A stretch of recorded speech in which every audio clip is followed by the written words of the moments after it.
न कर्मणामनारम्भात् नैष्कर्म्यं पुरुषोऽश्नुते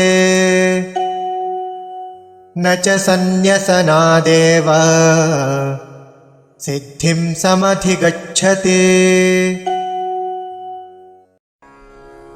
न कर्मणाम् अनारम्भात् नैष्कर्म्यं पुरुषः अश्नुते न च सन्न्यसनात् एव सिद्धिं समधिगच्छति।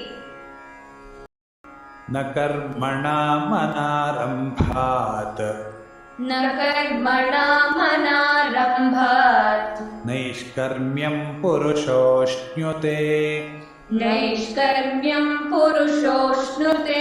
न च सन्न्यसनादेव सिद्धिं समधिगच्छति। न कर्मणामनारम्भान् नैष्कर्म्यं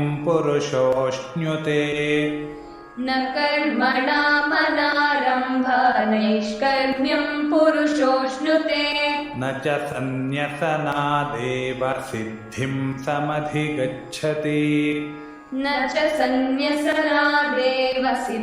समधिगच्छति।